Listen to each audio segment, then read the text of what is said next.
a nossa proposta é conversar um pouco com vocês hoje sobre esse tema, a palavra.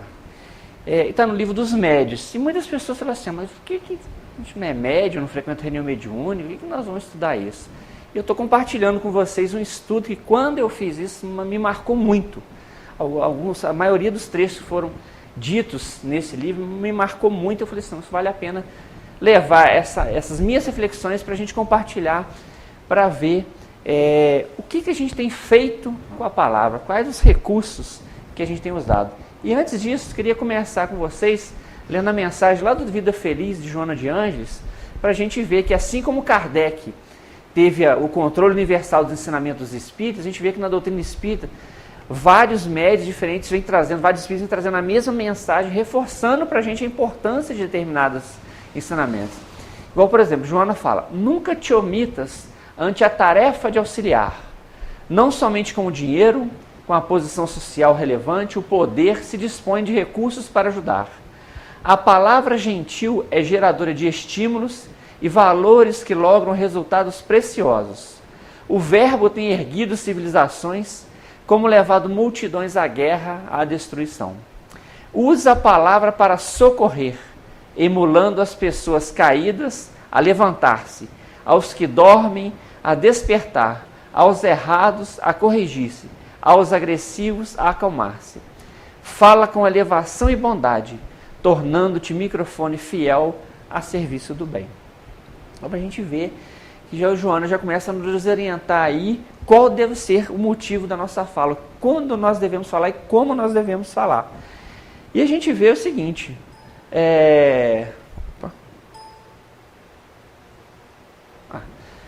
fui pesquisando, várias informações podem dar algumas datas diferentes, mas, via de regra, fala que nós começamos a exercitar a fala, a comunicar com outras criaturas, com outros seres humanos, mais ou menos 50 mil anos.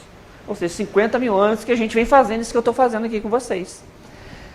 Só que numa linguagem foi evoluindo ao longo do tempo. Só que a gente percebe que, ao mesmo tempo que ela evoluiu, hoje em dia a gente está percebendo uma banalização da palavra. Os recursos que a gente tem hoje de eletrônica, de informática, que permitem que seja gravado um vídeo, a gente assista outras vezes, que a gente faça aulas, cursos online, a pessoa nos escutando do outro lado do mundo, utilizando toda essa condição, a nossa linguagem está empobrecendo. Haja vista esse aparelhinho aqui, ó. A gente vai abreviando tudo que a gente pode, E isso, sem nenhuma crítica ao fato, vai empobrecendo. A gente vai atrofiando a nossa mente na falta de raciocinar, de se expressar. E eu brinco com a minha filha, que outro dia a gente estava falando assim, como é que hoje em dia está analisando? Outro dia ela está conversando e tudo, eu falou assim, ô velho. Eu falei assim, o quê? Velho? Ela falou assim, como é que a gente vai? Ah, não, mas é normal. Eu falei, não pode ser normal. Você chegar para uma pessoa e falar assim, ô velho. Nem que a idade da pessoa seja aquela questão de respeito. Então a gente vê assim, brincadeiras à parte, mas a gente acaba entrando no meio desse linguajar e vai empobrecendo, ao ponto que a gente tem hoje, quem lida na área da educação e tudo, vê a extrema dificuldade que as pessoas têm de se expressar. Atrás disso aqui, ó, todo mundo é herói, faça acontecer tudo. Mas precisou de você escrever até no WhatsApp uma mensagem mais rebuscada, as pessoas estão tendo dificuldade em... Se a gente já tem dificuldade em expressar o nosso pensamento através da palavra, imagina escrever. Torna-se cada vez mais desafiador. E Joana de Ângeles mesmo fala que nós estamos aí há mais ou menos 40 mil anos na idade da razão. Ou seja, nós saímos lá do primitivismo, daquele princípio inteligente, adquirimos a razão, estamos aí há mais ou menos 40 mil anos e 50 mil anos utilizando essa bênção que a gente fez. Às vezes os animais, eles têm um processo de comunicação entre eles e tudo, mas a comunicação do ser humano, você poder conversar com outra pessoa e através dessa fala, levar um sentimento, que deve ser um sentimento de consolo, de paz, serenidade, outras vezes nós não utilizamos isso, é uma dádiva que Deus nos dá. É uma dádiva que Deus nos dá. Bom, esse capítulo do Livro dos Médios, ele vai estudar do Seara dos Médios, ele vai estudar o item 166 do Livro dos Espíritos, que diz o seguinte: o médium falante se exprime, geralmente, sem ter consciência do que diz. Com frequência diz coisas completamente fora das suas ideias habituais, de seus conhecimentos e mesmo do alcance de sua inteligência. Ainda que esteja perfeitamente acordado e no estado normal, raramente conserva lembrança do que diz. Resumindo, a palavra dele é um instrumento de que o Espírito se serve e com o qual uma pessoa estranha pode entrar em comunicação, como se faz no caso do médium audiente. Ou seja, está falando aqui o seguinte, que a palavra é um instrumento de que o Espírito se serve. E se a gente sabe, mas eu não sou médium, não tenho resquício nenhum de mediunidade. Mas a gente sabe que ser influenciado pelos Espíritos, todos nós somos. Todos nós somos. Então, no momento que a gente está falando, e Emmanuel vai frisar muito isso, qual grupo de espírito que eu estou refletindo nessa minha fala? Tenho certeza que na maioria das vezes aqui, nós vamos refletir uma espiritualidade amiga, tranquila, mas daquele momento, por exemplo, trânsito da nossa querida e amada Juiz de Fora. A gente saindo, a gente sai atrasado e tudo, você viu aquela vaguinha, a pessoa vai, estaciona na sua frente. A gente vai falar o que com essa pessoa? Quem que nós vamos estar representando ali? Então, essas são situações do nosso cotidiano. Porque ser espírita dentro de um centro espírita é fácil. Ou pelo menos deveria ser. A gente vê que não é tão fácil assim também, porque nós somos seres humanos. Mas o que a nossa palavra vai estar refletindo o quê? Então é isso que Emmanuel vem frisar para nós. Aí ele começa a descrever sobre isso. Olha o primeiro parágrafo. Quando te detenhas na apreciação da mediunidade falante, pensa na maravilha do verbo, recordando que todos somos médiuns da palavra. Eu posso não ser um médium ostensivo, assim, de dar uma psicofonia, de ser médio vidente, médio audiente, mas da palavra todos nós somos. Todos nós somos. Porque se nós somos espíritos, e não é que acreditamos, nós sabemos que existem os espíritos, que eles estão à nossa volta o tempo todo, estão nos influenciando, fatalmente o nosso proceder, o nosso falar, o nosso pensar, vai refletir em muito as nossas companhias espirituais. E isso não é uma novidade que o Espiritismo veio falar. Lá no Evangelho de Jesus, Paulo já disse, nuvem de testemunhas vos acompanham. Então nós precisamos pensar o que está saindo da nossa boca. Quais são as palavras, que tipos de palavra? Por quê? Segundo Emmanuel, todos somos médiuns da palavra. Corroborando com isso, a questão 459 fala assim, influem os espíritos em nossos pensamentos e nossos atos? Muito mais do que imaginais, influem a tal ponto que de ordinário são eles que vos dirigem. Então nós somos guiados. Nós temos o livre-arbítrio? Sim, sempre. A bênção que Deus nos deu foi o poder de decisão, fazer ou não fazer. Mas, a todo momento, nós estamos sendo influenciados. Muito provavelmente, se eu mantive um mínimo de uma postura cristã no dia de hoje, não é ser santo, gente. Se a gente for buscar, não, vou ter que ser santo, o processo de santidade é uma conquista. É um processo que a gente tem que caminhar uma estrada. Mas a gente pode se esforçar a cada dia. Se eu conseguir manter o dia hoje menos truculento possível e tudo, conseguir angariar a presença de amigos espirituais e, não por mérito, mas por misericórdia divina, eu falo assim, vamos lá ajudar o menino lá para ele não levar a informação equivocada do pessoal. E a gente vai. Mas isso, muitas vezes, deveria ser o nosso comportamento diário e não é. Porque a gente tem um trânsito, a gente tem um trabalho, a gente tem filho, a gente tem sogra, a gente tem sogro, a gente tem vizinho.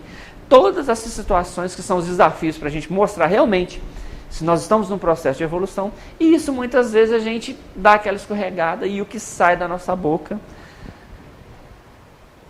às vezes não é o ideal.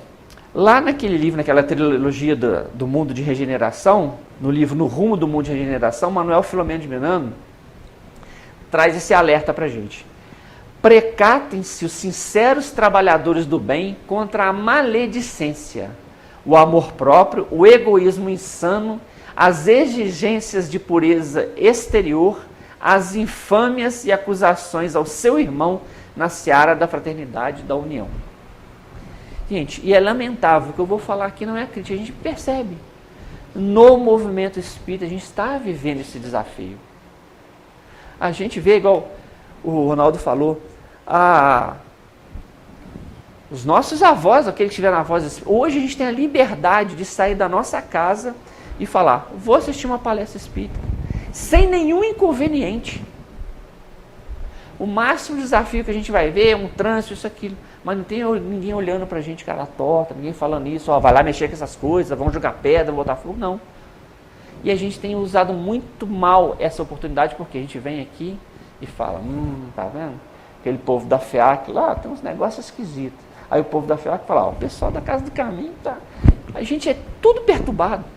Que eu falo que o Espiritismo conseguiu, com as exceções compreensíveis, juntar um maior número de perturbados e botar ali para ver se o que os Espíritos trazem para a gente de maneira objetiva, a gente toma jeito. Porque eu costumo brincar, a grande maioria esmagadora de nós temos raízes ancestrais no catolicismo, no protestantismo, em várias religiões do velho mundo, e nenhuma delas deu jeito na gente. Nenhuma delas deu jeito na gente. Aí vem Kardec e codifica uma doutrina racional, objetiva, falando, olha, é assim, o Espiritismo não proíbe nada. Aí viemos nós, falamos assim, não, já que não proíbe nada, lá tudo tranquilo, está de boa, vou para lá mesmo. Não proíbe nada, mas fala assim, olha, para cada ação tem uma consequência. Você é livre. Porém, lembrando o ensinamento de Jesus, livre é a semeadura, mas obrigatória é a colheita. Se eu quero comer alface, eu vou plantar ali daqui um mês, tem alface. Mas é aquele gosto, alface em qualquer lugar.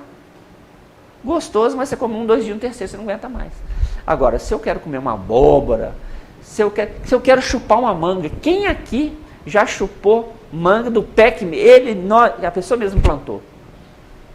Provavelmente ninguém.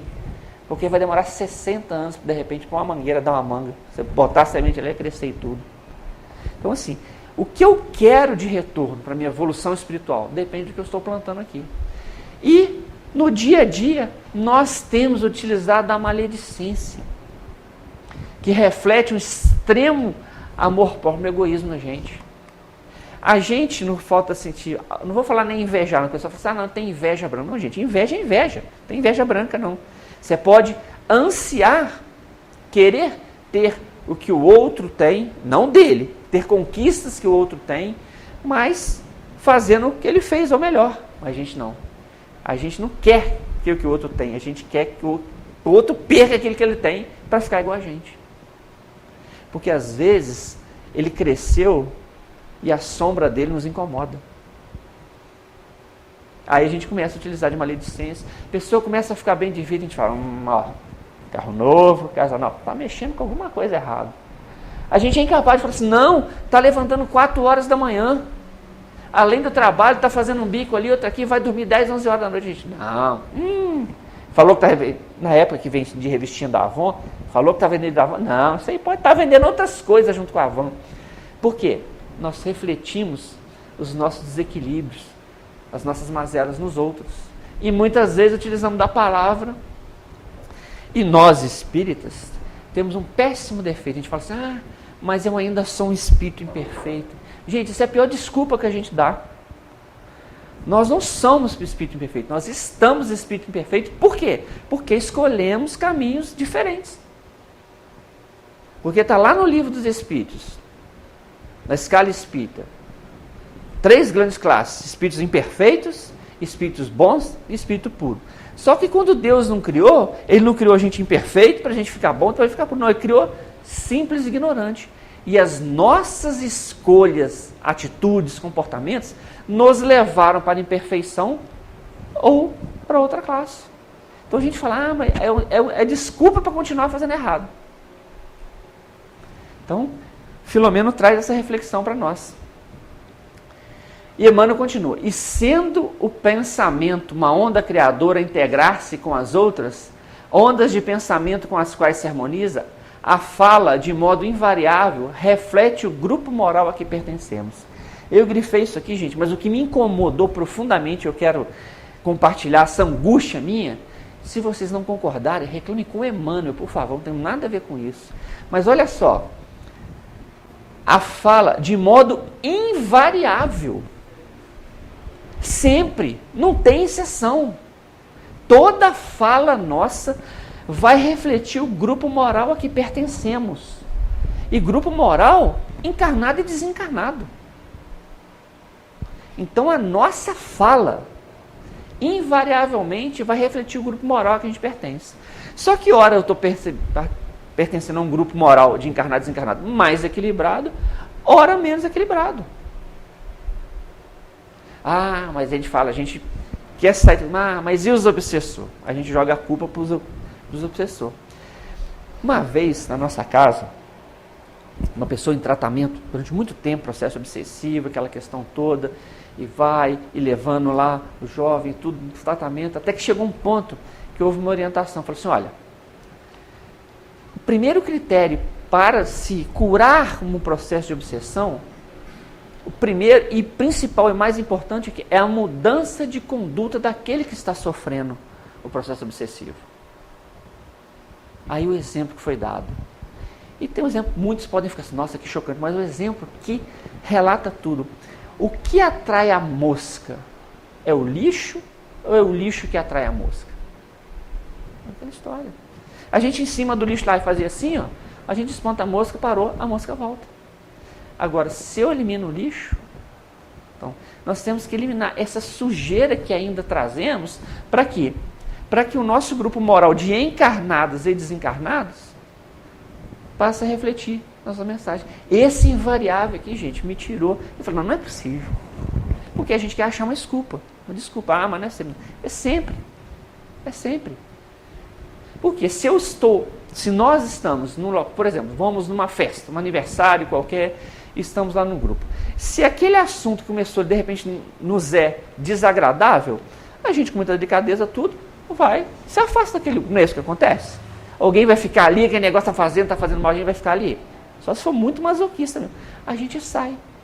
Da mesma forma como nós mudarmos o nosso palavreado, as nossas companhias morais encarnadas e desencarnadas vão nos afastar naturalmente. Não é para a gente estar no final, agora eu sou espírita, agora eu não frequento determinados ambientes, isso, aquilo e tudo. Temos que tomar muito cuidado. Senão a gente passa a ser aquele espírita que Kardec fala, o espírito exaltado, que é aquele que presta o maior de serviço. Eu não vou no local porque tem bebida alcoólica, eu não vou ali porque eu fumo. Aí a pessoa se torna um antissocial. Não estamos fazendo apologia a esses vícios materiais, não é isso. Mas assim, e eu? O que eu estou fazendo para me melhorar? Porque nós somos especialistas e leu a mensagem de Joana e fala assim, isso aqui é para o Ronaldo. Isso aqui é para o nosso irmão. A gente tem a receita pronta para a angústia, para o desafio do outro, para o nosso. A gente, não. Então, com ela, a palavra, propagamos as boas obras, acendemos a esperança, fortalecemos a fé, sustentamos a paz, alimentamos o vício ou nutrimos a delinquência. Com a palavra. A gente estava conversando há pouco antes da palestra sobre uma personalidade que eu particularmente gosto muito, de Gandhi. E a gente traz 2 exemplos de pessoas que utilizaram o seu magnetismo, a palavra, para fazerem feitos que marcaram a humanidade. Um, Gandhi. O outro, Adolf Hitler. Com o mesmo dom da fala, o que essas criaturas fizeram? O que elas fizeram? Porém, Joana de Ângeles também nos alerta, falando o seguinte, que os ditadores e arbitrários nada conseguiriam fazer se não fossem aqueles outros que comungassem com ele de pensamentos e de atos. Tanto para Gandhi como para Hitler. Aquele ditado, uma andorinha só não faz verão. Sem nenhum descrédito, Chico Xavier deixou esse legado que a gente tem aí, que a gente deve agradecer todo dia. Mas ele foi que o trabalho dele teve a projeção que fez porque várias pessoas comungaram com o ideal dele. Quantas pessoas passavam a madrugada do lado dele, trabalhando, distribuindo. Então a gente precisa saber o que nós estamos fortalecendo a fé, sustentando. Nós estamos vivendo no nosso planeta um momento extremamente desafiador, de guerras.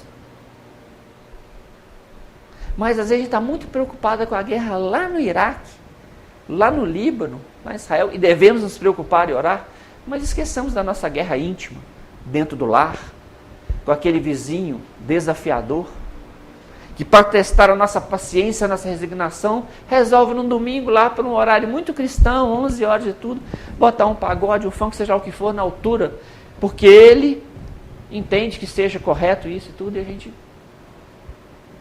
Como é que fica? É agradável? Não é. Não é agradável, mas estamos aqui para aprender, para exercitar o que a doutrina espírita traz para nós, para a gente, em vez de nutrir a delinquência, a gente sustentar na fé. E nós só conseguimos ofertar o que quer que seja, a quem quer que seja, aquilo que a gente tem. Ah, mas eu sou muito imperfeito. Não, a gente é porque a gente quer.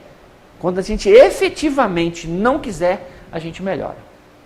Por exemplo, eu costumo falar, estou com uma camisa aqui que tem uns personagens que eu admiro muito, de várias religiões, que realmente marcaram a sua existência no planeta de modo... Eram santos? Não. Puros? Não. Mas estão no caminho e são exemplos que a gente precisa seguir. Se um brinquedo é o seguinte, qual que é a diferença do Robson para a Madre Teresa de Calcutá, por exemplo? Uma única só, mas fundamental. A mensagem do Cristo entrou no coração daquela criatura e a despertou. E a minha, ela está ali assim, dando os estalinhos. Por quê?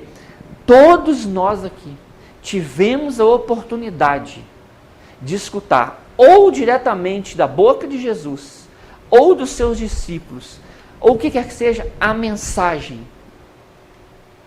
que se resume em 2 pontos, que ele mesmo disse. Amarás o Senhor teu Deus de todo o teu entendimento, todo o vosso coração, toda a vossa vontade, e ao próximo como a si mesmo. Gente, se a gente acreditasse realmente nisso e fizesse toda a nossa atitude, estava resolvido. Aí a gente pega uma obra há 2000 anos e fica, nossa, como que eu queria viver naquela época e tudo. Ah, vai ler a história de Francisco de Assis, nossa, como que eu gostaria de ser igual de Francisco de Assis e tudo. Eu pergunto, será que gostaria mesmo?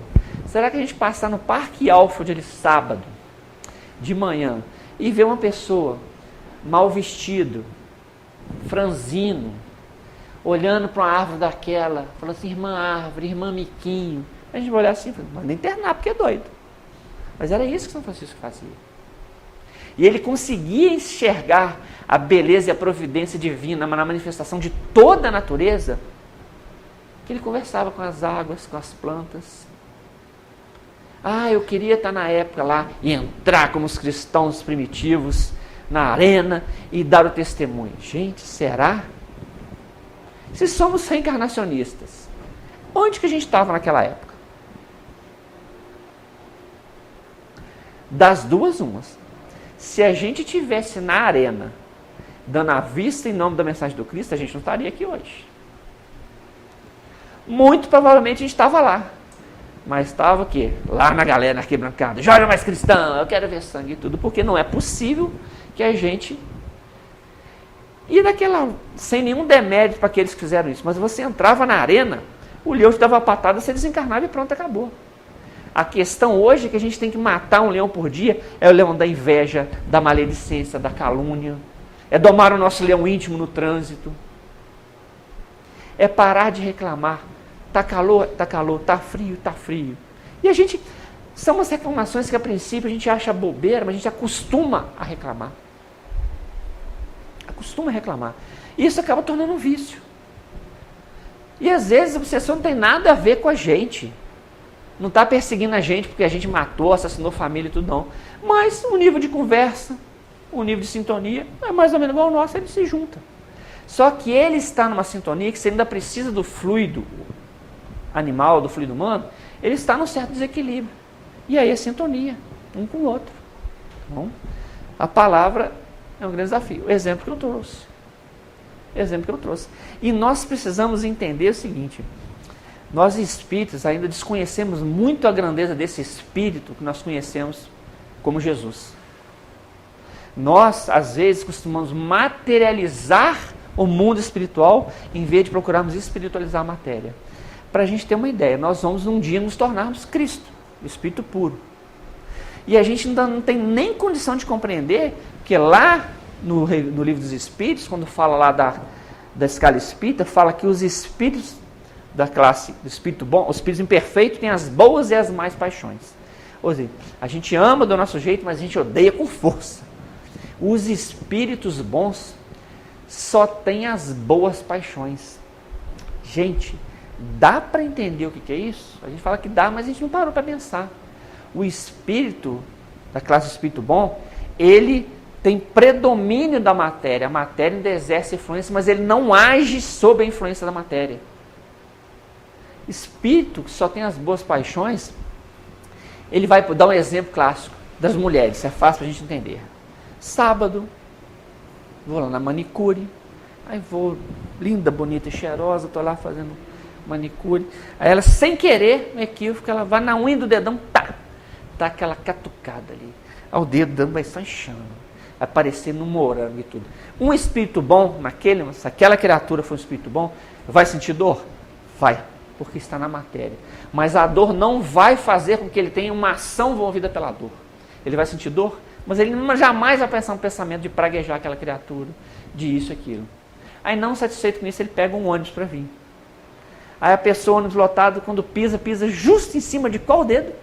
Daquele que já estava latejando. Vai doer? Vai, e vai doer muito, e provavelmente vai sair até lágrima. Mas isso não vai definir a atitude da criatura. Quando chegar em casa, lê lá as características dos espíritos bons. Não tem pensamento de ódio, de vingança. Gente, dá para imaginar o que é isso? Então, se a gente não consegue imaginar o que é um espírito bom, e é para nós um desafio. Por quê? Quando a gente vai estudar lá, que nós temos, graças a Deus, um monte de espíritos para nos tutelar. Mas nós temos um, que é o avalista, nosso mentor espiritual, o nosso anjo da guarda. Esse espírito, segundo os espíritos, é um espírito de uma ordem acima da nossa. Então não é um espírito qualquer. É um espírito da classe espírito bom. Olha quem nós temos, entre aspas, à nossa disposição para nos acalentar, nos aconselhar. Um espírito bom. E tem que ser bom mesmo, gente. Aí a gente entra no lado do raciocínio lógico do Kardec.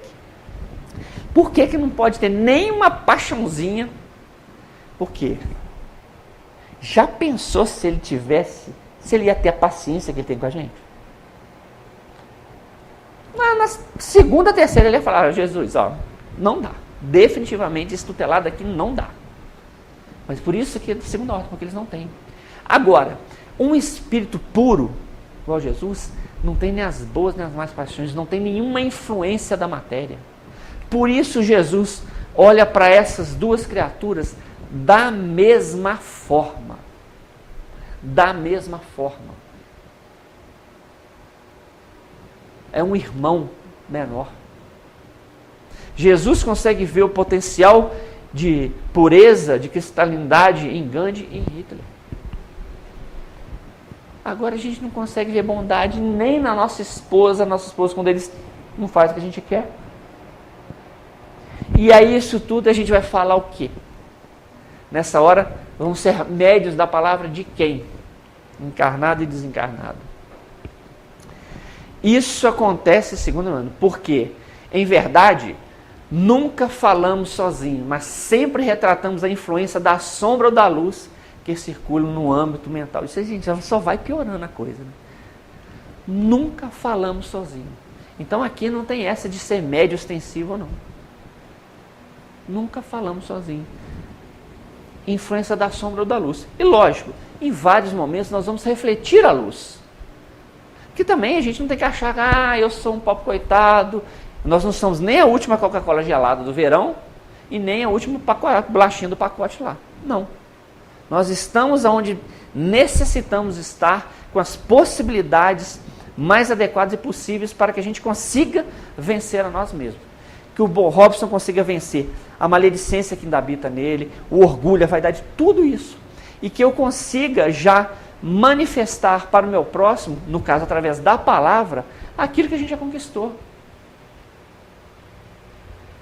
Quando um filho chega para a gente com machucado e tudo, a gente não envolve, a gente não fala alguma coisa de alento. Só que a gente fala isso para um filho, nós temos que fazer com toda a humanidade fosse nosso filho. E só vamos conseguir isso quando a gente olhar principalmente para aquele que não comunga, por exemplo, do mesmo partido político do que eu, com a mesma fé religiosa do que eu, e entender, mais uma vez como Joana de antes faz, permitir que o outro seja conforme ele é, e não conforme eu gostaria que ele fosse. O que se eu tiver errado? Ah, mas fulano está notoriamente tendo os compromissos, comportamentos que podem tirar a vida de uma pessoa, e isso, independente da situação, é crime tudo. Sim. Vamos vibrar. Agora, se ele escolheu por esse caminho, eu tenho que ir até um limite. Agora, não me cabe me perturbar em favor do outro. Jesus já falou, se tua mão for motivo de escândalo, corta, fica sem a mão. Só que a gente, no nosso orgulho, a gente quer salvar a humanidade. Esquece de nos salvar. Porque nós só podemos ofertar aquilo que nós temos. Tem um caso muito interessante que eu escutei numa palestra do Divaldo, eu vou explicar para vocês aqui, talvez vocês já conheçam, Divaldo, para a gente entender que até na palavra a gente tem que ir num determinado limite e depois não podemos ir mais, nós vamos nos perturbar. Ele diz o seguinte, um companheiro dele chegou lá na Mansão do Caminho, um atendimento fraterno, falou, uma série de problemas e tudo aqui, só tem um jeito, eu vou me matar. Não tem jeito, só a morte e tal. Divaldo, não, vamos fazer um tratamento, aquela coisa assim, foi tratamento, reunião de obsessão, água frutificada, e passa. E a criatura foi se reequilibrando, e subiu. Passado um tempo e tudo, ele volta, e fala, Divaldo, estava bem tudo, mas não tem jeito. Eu vou me matar e nada do que você faça tem jeito, para mim só a morte. Divaldo falou que aquilo mexeu tanto com ele, que ele falou assim, ele vai se matar mesmo. E começou a fazer prece, em nome da reunião mediúnica, prece e tal. E um dia que ele estava no culto do evangelho, aí ele falou assim, eu estava orando e tudo. E Joana apareceu. E falou assim, Divaldo, o que te aflige? Aí ele pensou assim, mas que guia é esse que não sabe? Nosso irmão, fulano de tal, vai se matar. E eu sei que ele vai se matar, ele não pode se matar, ele tem que fazer alguma coisa, não pode se matar. Divaldo, e o que você tem a ver com isso? Eu falei, mas ele não pode se matar. Não pode se matar por causa disso, já falei. Aí ela falou assim, Divaldo, se Deus permite que a sua criatura se mate, quem é você para querer o contrário? Aí Divaldo falou assim, mas agora não sei mais de nada. Ela perguntou, você sabe por que Deus permite que a sua criatura se mate? Eu falei, não, achei que sabia, mas agora não sei mais de nada. Assim, porque Deus não está vendo aquele momento da perda do corpo físico. Deus está analisando o crescimento, a oportunidade, através da dor e do sofrimento que ele vai ganhar pela vida, de valorização da vida. Por que ela quis dizer? A gente vê muita fotografia, um momento. Devemos que, se tiver um irmão que quer caminhar até a beira do precipício, nós devemos a obrigação moral e cristã de seguir com ele até a beirada. Mas se ele quiser pular, não nos cabe pular junto. E muitas vezes, na pretensão de querer solucionarmos a vida do outro, nós não solucionamos a vida do outro e ainda perturbamos a nossa. Porque muitas vezes a gente usa a palavra, mas você tem que aceitar porque... Aí vem a pior coisa que nós podemos falar. Isso aí, você está pagando. Gente do céu. A criatura sabe, consciente ou inconscientemente, que sendo espírita, ela traz dentro dela aquela situação. Não precisa da gente ir lá e falar, enfiar o dedo na ferida. Que Joana falou, se a gente não puder falar numa palavra que levante, que acalente tudo, vamos ficar quietos. Mas nós espíritas é uma dificuldade. É uma dificuldade. Opa. Novamente Joana de Anjos. Outra mensagem de vida feliz. Mesmo que não saibas, és exemplo para alguém. Sempre existem pessoas que estão observando os teus atos, mesmo os equivocados, e se afinam com eles. Desse modo, és responsável não só pelo que realizes, como também pelo que as tuas ideias e atitudes inspirem a outros indivíduos. Os ditadores e arbitrários, a sós, nada conseguiriam fazer, não fossem aqueles que pensavam de igual modo e os apoiam. Assim também a obra do bem faleceria se não houvesse pessoas que lhe vinculassem com o sacrifício e amor. Cuida do que fales e realizes, em sejam seguidores que se edifiquem e ajam corretamente. Sabedoria divina. Deus deu 2 ouvidos e uma boca para escutarmos mais e falarmos menos. Mas parece que dá até urticária na gente. A gente quer falar, quer falar, quer falar. O problema não é o falar. O problema é o que nós vamos falar. O que nós vamos falar. Situação de velório, por exemplo. Recentemente a gente foi no velório e a pessoa falou assim, o que eu vou falar?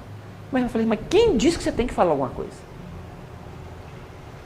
Até porque, por mais culto que a gente esteja, por mais exercitado a gente esteja na oratória, nada nesse mundo é capaz de expressar em palavras um abraço e um desejo sincero que a pessoa seja envolvida.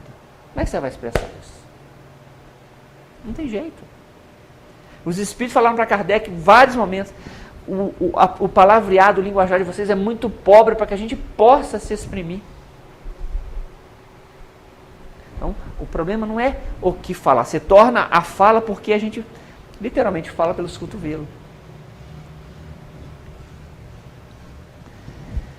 Toda vez que ensinamos ou conversamos, nossa boca semelha-se a um alto-falante em conexão com o emissor da memória, projetando na direção dos outros não apenas a resultante das leituras ou de nossos conhecimentos, mas, igualmente, ideias e sugestões que nos são desfechadas pelas criaturas encarnadas e desencarnadas com as quais estejamos em sintonia.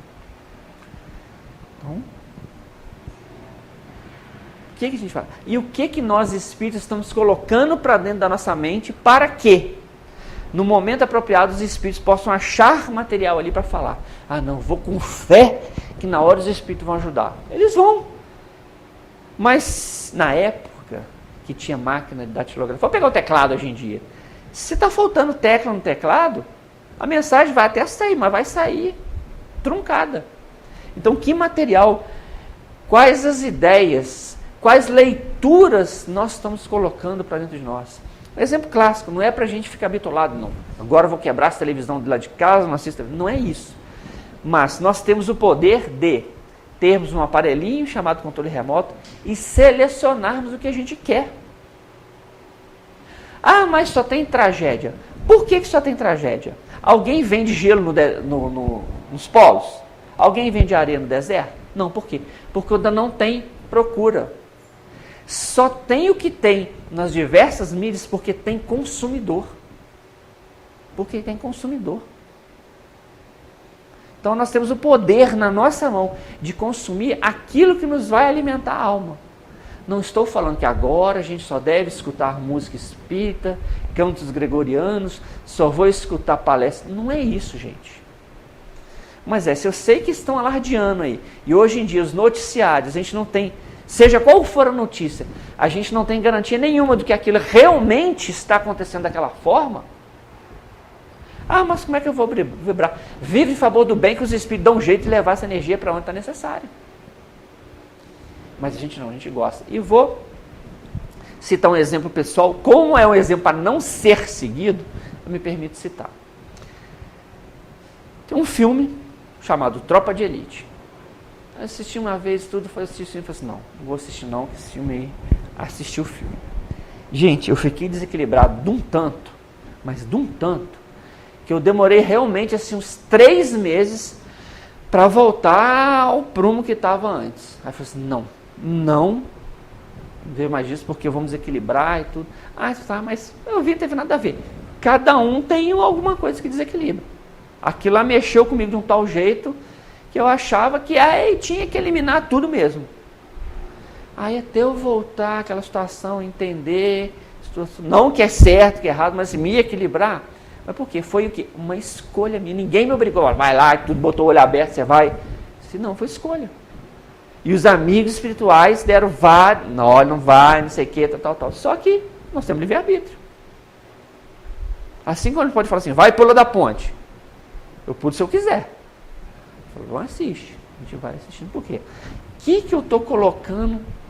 Quais foram as imagens mentais que me perturbaram durante um bom tempo para isso? Aí eu pergunto, tinha necessidade disso? E como isso a gente percebe outras coisas. Se eu não, na dúvida, abstenha-se. porque a gente não sabe.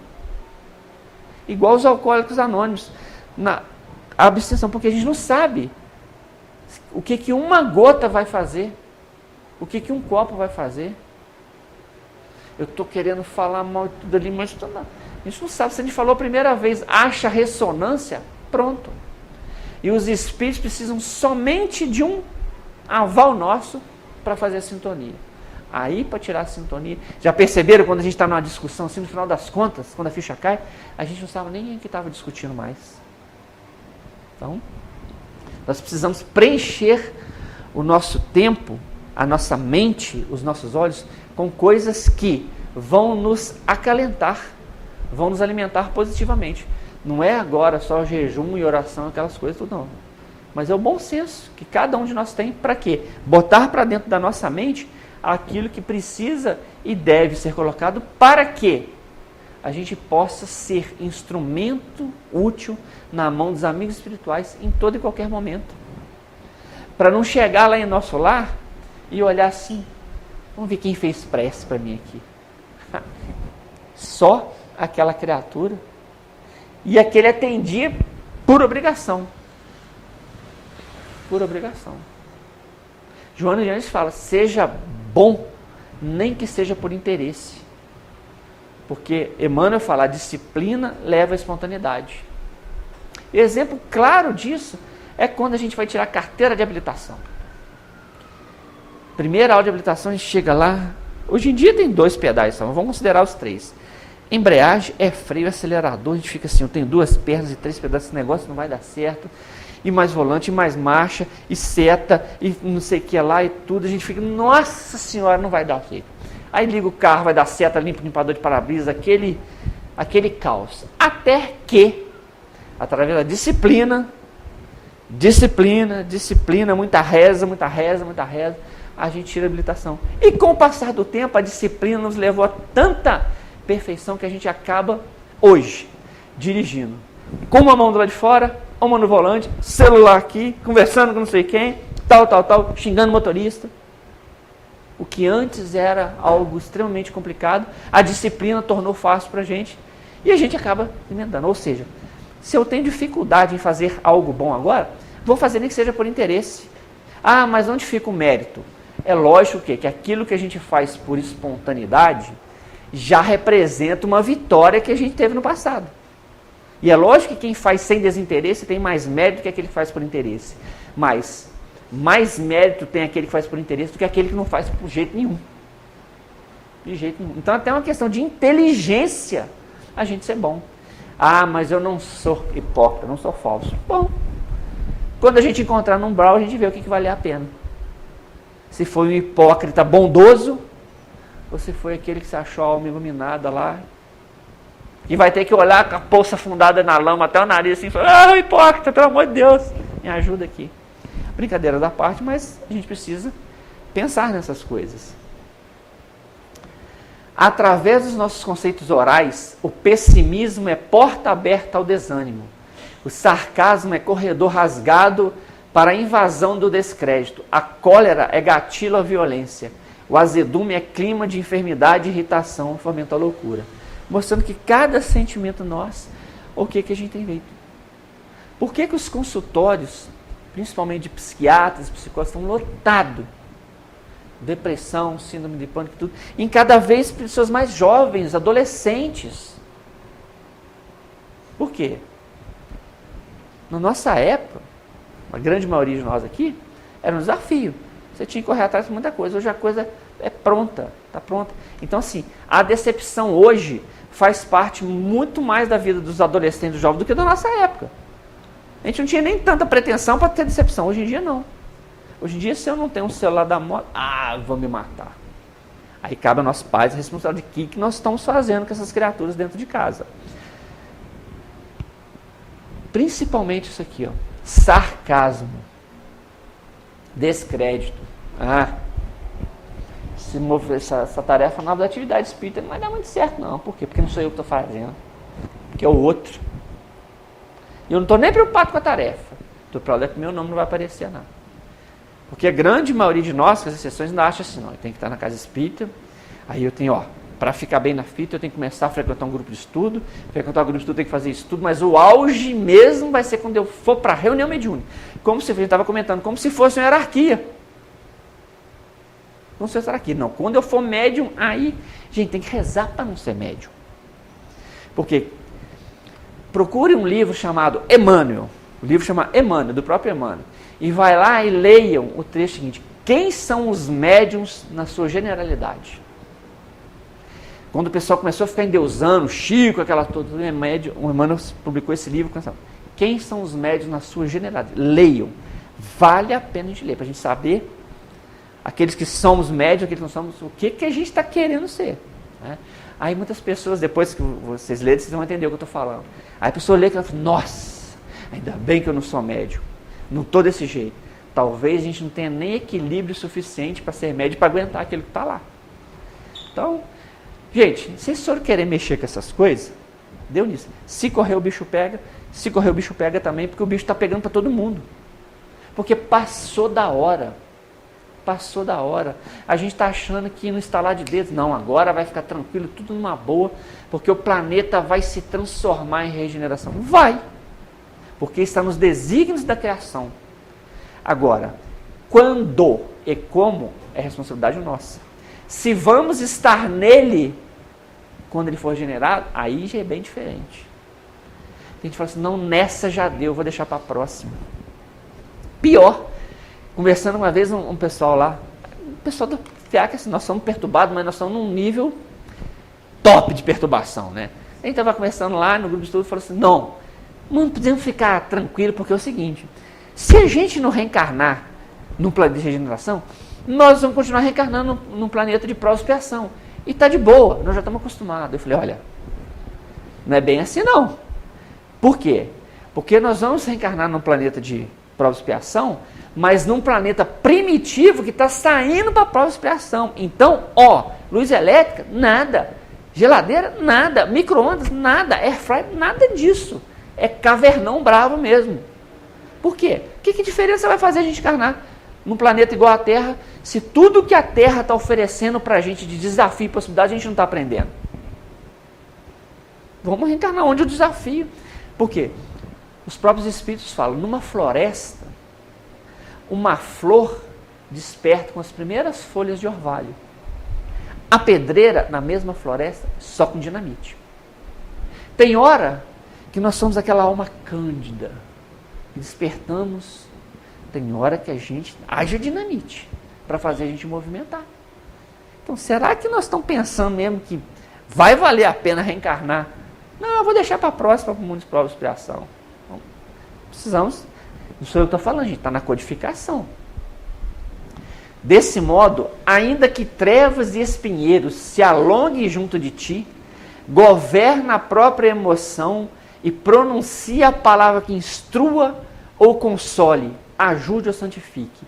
Mesmo que a provação do mal te instigue a desordem, compelindo-te a condenar ou ferir, abençoa a vida onde estiveres.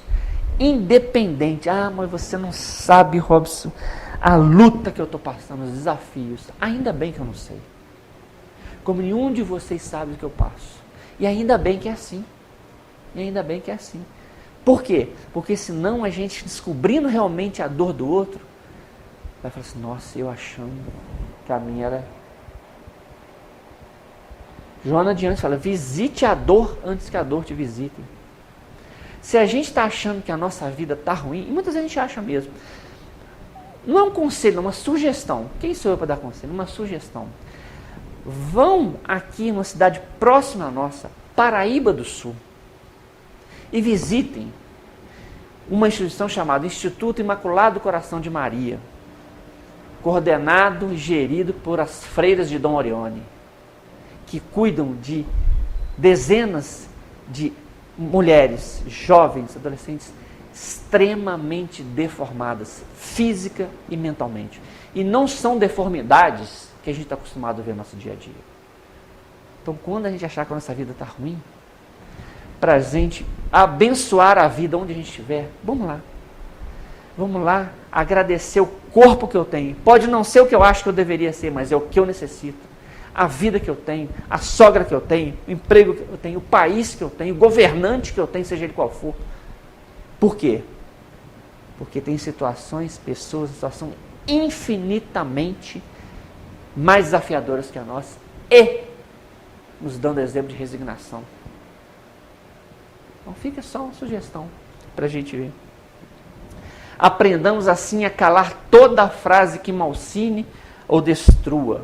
Porque, conforme a lei do bem promulgada por Deus, toda palavra que obscureça ou enodoe é moeda falsa no tesouro do coração.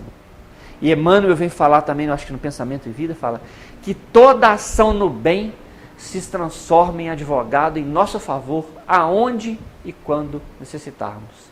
Pois o mal é sempre o mal, não importa quando, onde e como ele seja praticado, assim como o bem. Nenhuma gota do nosso tempo, das nossas vibrações dedicada ao bem pessoal e do próximo vai ser desacreditada na contabilidade divina.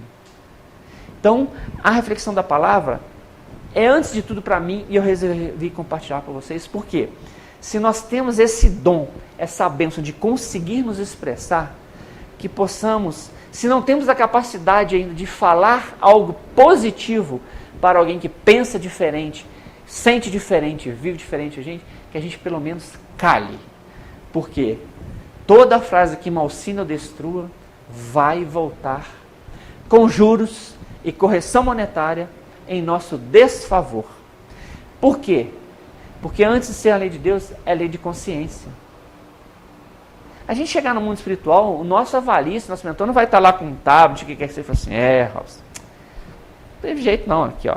Desencarnou com ler nos 2 ombros de tanto da passe. Tomou não sei quantos mil litros de água fluidificada. Não sei quantos horas parece, mas não tem nada disso. Ele vai me abraçar e tudo. E eu vou falar assim, nossa, fiz muito pouco em relação àquilo que eu poderia ter feito.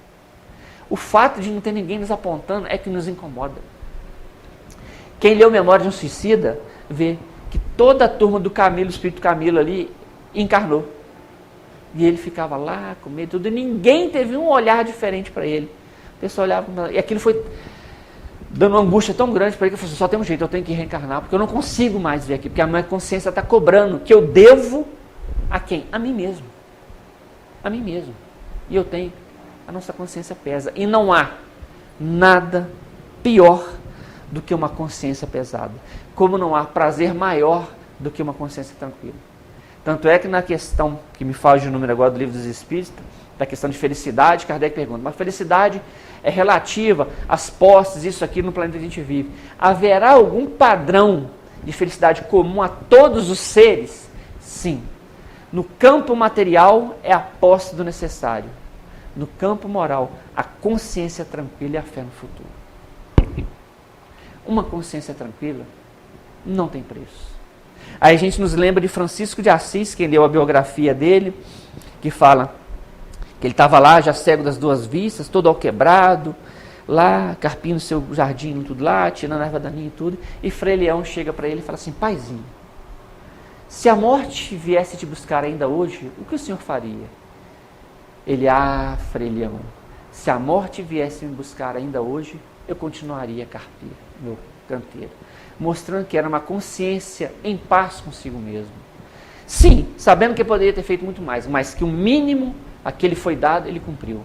E cada um de nós tem as possibilidades reais, em quantidade certa, para fazer com que a nossa existência seja melhor que A e B, não, seja a existência definitiva da nossa escala evolutiva.